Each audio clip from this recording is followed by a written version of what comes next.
우리 열왕기 31장 말씀으로 우리 계속 은혜를 나누겠습니다. 자, 솔로몬이 지금 심각한 가운데로 빠져 있습니다. 어떻게 해서 이 솔로몬이 하나님께서 분명히 율법으로 금지하신 것을 알고 있을 것인데 이렇게 수많은 이방 여인들을 아내로 삼고 그 여자들이 그들의 신을 위해서 예루살렘 앞, 그것도 그죠? 예루살렘 앞에다가 산당을 지었습니다. 암몬 자손의 가정한 몰록을 위하여 산당을 지었습니다. 또 모압의 가정한 그모스를 위하여서 산당을 지었습니다. 솔로몬이 어떻게 이렇게 할 수 있습니까? 솔로몬은 하나님께로부터 그 누구보다 많은 것을 받은 사람입니다. 전에도 없고 후에도 없는 그 솔로몬의 영광이라고 하지 않습니까? 그런데 어떻게 솔로몬이 이럴 수 있습니까? 그는 여호와 하나님의 그 구원의 언약을 둘 성전을 지었던 사람 아닙니까? 그렇다면 성전과 언약궤가 무엇을 의미하는 것을 너무나 잘 알고 있을 솔로몬이 그 손으로 모압의 가정한 그모스를 위하여 예루살렘 앞 산에다가 산당을 지었습니다. 어떻게 솔로몬이 이렇게 할 수 있었습니까? 그 여인들이 자기 신들에게 분향하며 제사하였습니다. 사실 이 모압이라는 나라는 그 아모리에게 멸망도 당했던 나라입니다. 이 아모리라는 나라, 아까 그 아모리 그 신당이 있었죠. 이 모압이라는 이 나라는 아모리에게 점령을 당했던 그런 나라인데, 아모리는 어떤 일이 있었느냐 하면 이스라엘 백성들이 애굽에서 나와서 이제 가나안 땅으로 가는 길에 아모리를 만났습니다. 그 왕에게 이렇게 말했죠. 당신의 땅을 지나가게 좀 해달라. 우리가 밭에든지 포도원에든지 들어가지 않겠다. 우물물도 마시지 않겠다. 당신의 지경에서 다 나가기까지 왕의 큰 길로만 지나가겠으니 좀 길을 내달라. 이 모압을 점령했었던 이 아모리 왕이 단칼에 거절해버립니다. 그러니까 이스라엘이 그들을 완전히 진멸해버렸죠. 이 아모리가 모압을 점령했던 그런 나라입니다. 모압은 별것도 아닌 그런 나라인데 솔로몬은 그 모압 신을 위해서 산당을 지었다. 그러니 이게 참 솔로몬이 어떻게 해서 이렇게 되었는가? 솔로몬이 마음을 돌려 이스라엘의 하나님 여호와를 떠남으로 여호와께서 그에게 진노하시니라.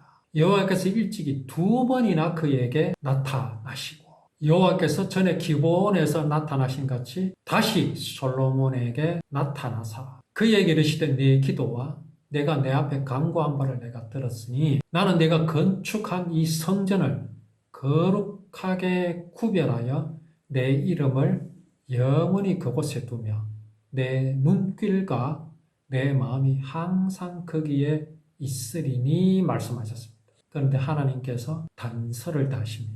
뭐라고 말씀하시느냐? 내 법도와 율례를 지키면 내 이스라엘의 왕위를 영원히 견고하게 하려니와 다른 신을 섬겨 그것을 경배하면 이 성전이라도 내 앞에서 던져버리지. 하나님 이렇게 경고하셨습니다.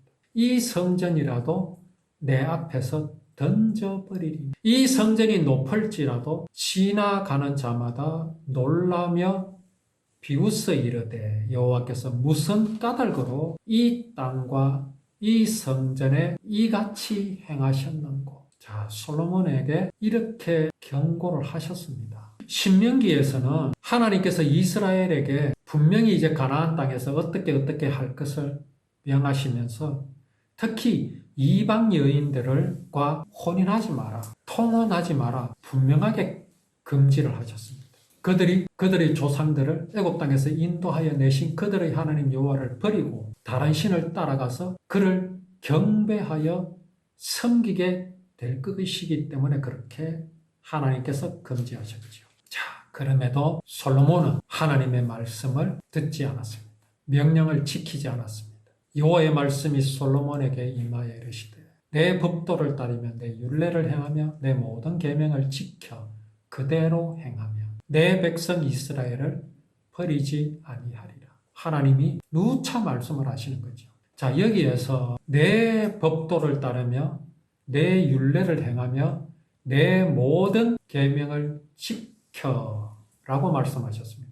이거는 어떻게 하라는 것입니까? 율법에 기록하여 지키게 하신 것들을 다 지켜라 이 말씀입니다. 뭐를 하라는 말씀이죠? 착하게 살아라? 타의 모범이 되어라? 이 말씀입니까? 오늘 여기 하나님의 율법에서 법도를 따르며 내 율례를 행하며 내 모든 계명을 지켜라 하는 것이 그것들과 같단 말이겠습니까? 아닙니다. 전혀 다릅니다. 율법은 도덕이 아닙니다. 윤리가 아닙니다. 율법은 약속입니다. 거기에 기록하여 지키게 하신 모든 모양과 모습들이 하나님께서 이루실 구원의 모양이며 모습인 것을 분명히 알아야 합니다. 하나님께서 솔로몬에게 명하신 것이 바로 그겁니다. 내 율법에서 내가 이룰 구원을 보아라 이 말입니다. 내가 그렇게 지킬 것을 잊어버리지 말아라 이 말씀입니다.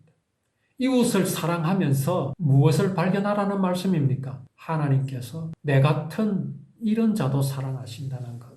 원수를 사랑하라는 말씀 속에서 내가 하나님의 원수인데 내가 하나님의 사랑을 배반했는데 이런 원수인 나를 사랑하시는 하나님을 발견하라는 말씀입니다. 양을 잡으면서 이 양이 내 죄를 대신하여 죽는 것과 같이 하나님께서 나를 당신의 사랑을 배반한 죄에서 용서하여 주시기 위해서 내 죄를 대신하여 죽을 양과 같은 메시아를 보내주실 것이라는 그 언약을 잊어버리지 말라라는 것이 바로 하나님의 법도와 율례를 지키는 것입니다.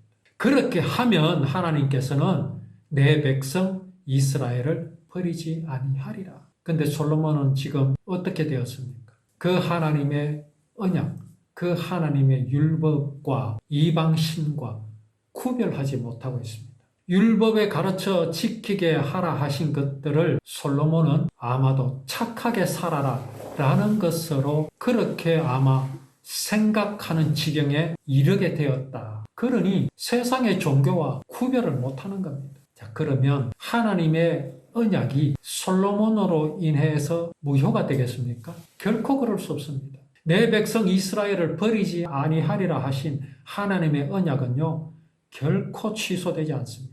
여기 언약한 내용은 솔로몬에게만 주시는 약속이 아닙니다. 누구든지 이 약속을 지키면 받을 수 있는 복이며 특권입니다. 중요한 것은 솔로몬이 이 특권을 버린 것이죠. 이 특권을 솔로몬은 떠나버렸습니다. 하나님의 언약은요, 그 자리에 그대로 계십니다. 태초에 우리 사람의 조상 아담과 하와가 하나님이 아담과 하와를 떠난 것이 아닙니다. 아담과 하와가 하나님을 떠나버린 것과 같습니다. 여호와께서 솔로몬에게 말씀하시되 내게 이러한 일이 있었고 또 내가 내 언약과 내가 네게 명령한 법도를 지키지 아니하였으니 내가 반드시 이 나라를 네게서 빼앗아 내 신하에게 주리라. 이것이 어느 날 갑자기 솔로몬에게 하시는 말씀입니까? 가만히 지켜보니 네가 그렇게 하였으니 내가 그렇게 하겠다. 그렇게 지금 하시는 말씀입니까? 아닙니다. 앞에서도 언급한 것과 같이 하나님께서는 솔로몬 곧 모든 것에 확신이 있었고 여호와의 율법을 지키는 자기 아버지와 같이 기뻐하고 율법을 주야로 묵상하던 그때 하나님께서 솔로몬에게 2번씩이나 나타나셔서 복을 주실 것이라고도 말씀하셨고 그렇게 하지 않으면 화를 입을 것이라고 경고의 말씀을 하셨습니다. 갑자기 하시는 말씀이 아니잖아요. 그러나 그때 솔로몬의 심정은 어땠겠습니까? 모든 사람들, 왕들은 그렇게 할지라도 나는 그렇게 하지 않을 것입니다. 라고 하는 그런 아마 심정이 있었을 겁니다. 마태복음 26장 33절에 베드로가 이르되 모두 주를 버릴지라도 나는 결코 주를 버리지 않겠나이다 라고 했었지요. 그런 베드로가 어떻게 했습니까? 예수님을 모른다고 3번씩이나 부인하였던 것을 우리는 말씀을 통해서 알 수 있죠. 솔로몬이 그렇습니다. 성전을 지어서 하나님을 찬양하고 여호와의 언약을 기뻐하며 노래할 때 그때 솔로몬 자신이 이렇게 될 것이라고 상상이나 했겠습니까? 그런데 안타깝게도 솔로몬은요, 그때 이미 애굽 왕의 딸을 아내로 두고 있었습니다. 이런 솔로몬에게 하나님 이런 말씀을 하시죠. 그러나 내 아버지 다윗을 위하여 내 세대에는 이 일을 행하지 아니하고 어떤 일이냐 하면 내가 반드시 이 나라를 내게서 빼앗아 내 신하에게 주리라 이 말씀을 하셨거든요. 그러나 내 아버지 다윗을 위하여 내 세대에는 이 일을 행하지 아니하고 내 아들의 손에서 빼앗으려니와 그렇게 말씀하십니다. 왜 여기서 다윗을 말씀하십니까? 이것을 말씀하시는 이유는 하나님께서 다윗에게 그렇게 약속하셨기 때문입니다. 이 약속을 지키시는 하나님이시죠. 그러한 하나님이심을 여기에서 보여주십니다. 솔로몬이 이렇게 많은 후궁과 첩들을 두기를 이제 여러 부족들과 나라들에서 여인들을 데려온 것은 앞에서도 우리가 계속 지금 솔로몬의 어떤 뛰어난 두뇌, 그 똑똑한, 현명한 이런 솔로몬을 봤을 때 그가 이렇게 미련한 짓을 하게 된 것은 아마도 정략적인 것 같습니다. 이게 미련한 겁니다, 사실은. 이스라엘을 지키시는 이는 하나님이시지 그런 정략 결혼이 아니거든요. 그런 포석이 있지 않은 것인가. 솔로몬은 그렇게 할 수 있는 사람입니다. IQ가 대단한 사람입니다. 똑똑한 사람이거든요.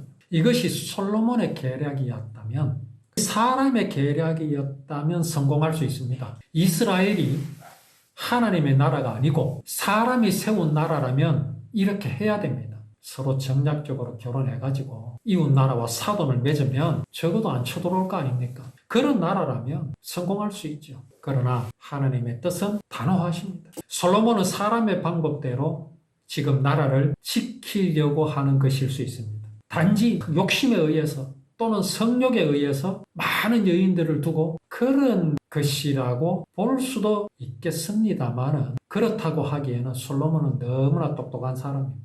이제 이 솔로몬의 계략이 과연 하나님의 마음과 어떻게 빗나가고 있는 것인가를 우리는 이후에 또 말씀을 계속 나누도록 하겠습니다. 모쪼록 우리가 이 솔로몬의 이런 일들을 보면서 우리가 하나님 앞에서 진실로 낮아지고 늘 경계하는 우리의 믿음의 삶이 되기를 원합니다.